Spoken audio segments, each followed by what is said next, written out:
Assalamualaikum warahmatullahi wabarakatuh. Nama saya Daniel Pratama Rifandi, nomor BP 2012-043. Nama saya Yogi Rahman Pratama, BP 2012-059. Baiklah, kami akan menjelaskan materi tentang destilasi. Baiklah, saya akan menjelaskan materi tentang destilasi. Yang pertama adalah pengertian destilasi. Destilasi adalah suatu metode pemisahan suatu komponen dari campurannya berdasarkan perbedaan titik didih antara komponen-komponen penyusun campuran tersebut. Destilasi banyak digunakan di laboratorium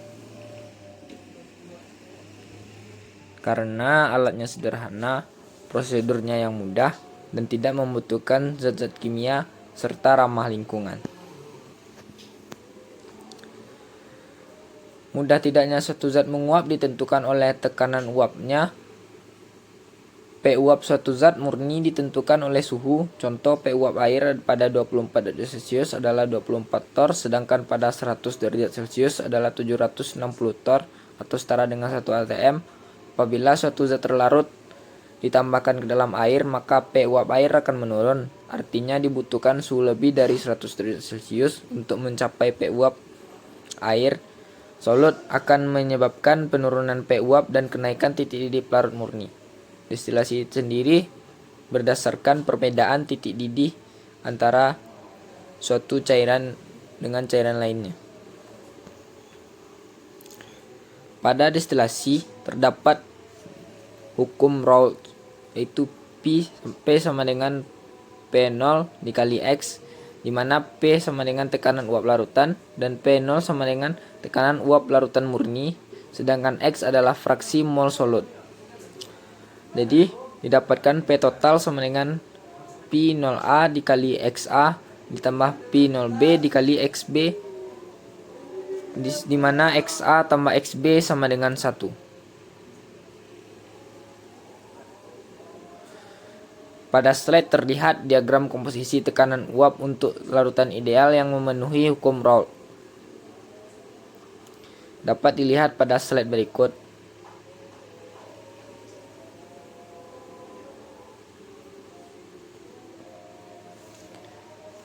Jika larutan yang terdiri dari dua buah komponen yang cukup mudah menguap, misalnya larutan benzen toluen, larutan N-heptan dan N-heksan, dan larutan lain yang sejenis dididihkan, maka fase uap yang terbentuk akan mengandung komponen yang lebih mudah menguap dalam jumlah yang relatif lebih banyak dibandingkan dengan fase cairnya.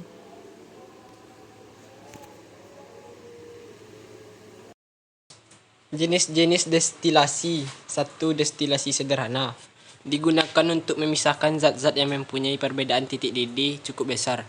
Misalnya pemisahan campuran air dengan aseton, air dengan alkohol, dan lain-lain. 2. Destilasi bertingkat atau fraksionasi. Destilasi bertingkat adalah proses pemisahan destilasi ke dalam bagian-bagian dengan titik didih makin lama makin tinggi, yang selanjutnya pemisahan bagian-bagian ini dimaksudkan untuk destilasi ulang. Dengan perkata lain, destilasi ini bertujuan untuk memisahkan senyawa-senyawa dari suatu campuran yang komponen-komponennya memiliki perbedaan titik didih relatif kecil. Destilasi ini digunakan untuk memisahkan campuran aseton, metanol, karbon tetraklorida toluen, dan lain-lain. Pada proses destilasi bertingkat digunakan kolom fraksinasi yang dipasang pada labu destilasi.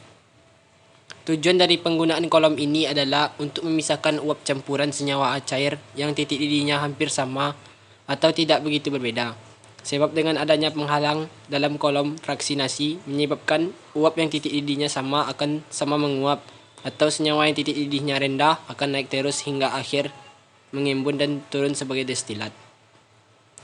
Sedangkan senyawa yang titik didihnya lebih tinggi, jika belum mencapai harga titik didihnya, maka senyawa tersebut akan menetes kembali ke dalam labu destilasi, yang akhirnya jika pemanasan dilanjutkan terus akan mencapai harga titik didihnya.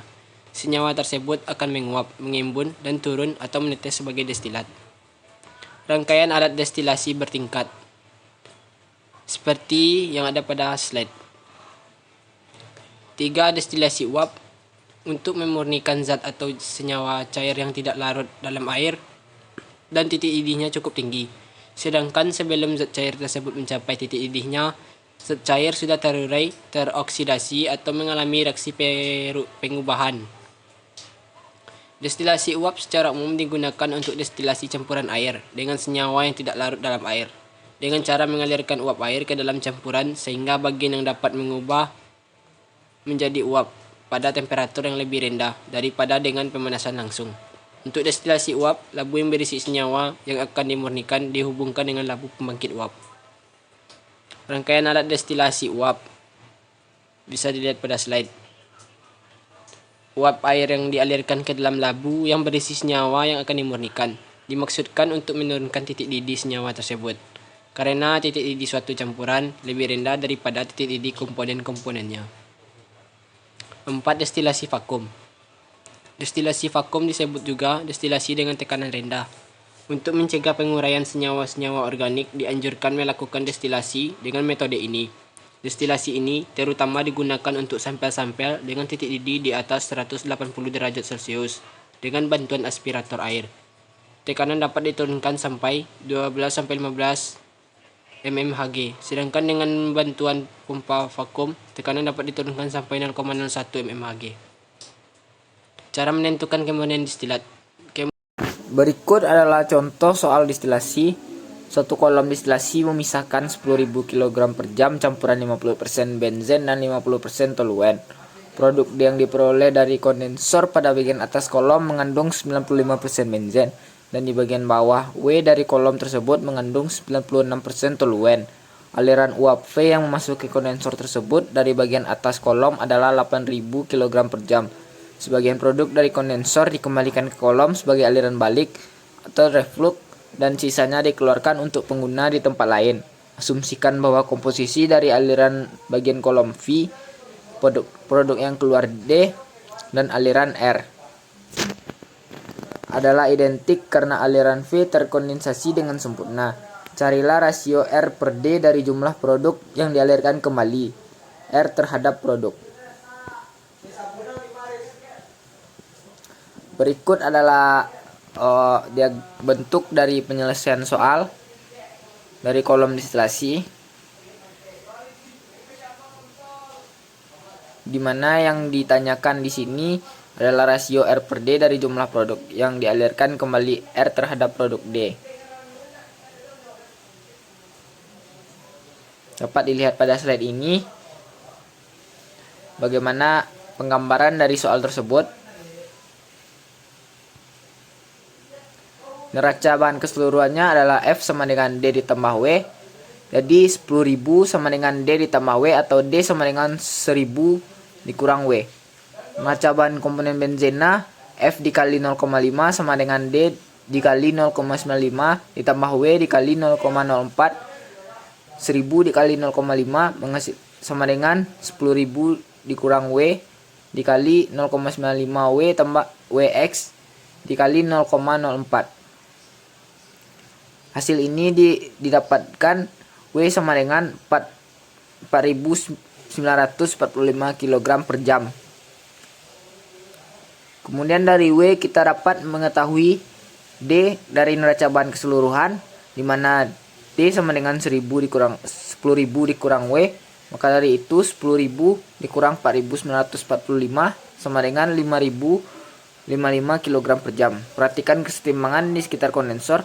V sama dengan D tambah R. 8.000 sama dengan 5.055 ditambah R. Jadi R sama dengan 8.000 dikurang 5.055 sama dengan 2.945 kg per jam. Maka rasio R per D sama dengan 2.945 dibagi 5.055 sama dengan 0,58 atau 58%. Sekian penjelasan dari kami. Apabila kami banyak kesalahan mohon dimaafkan. Assalamualaikum warahmatullahi wabarakatuh. Jangan lupa subscribe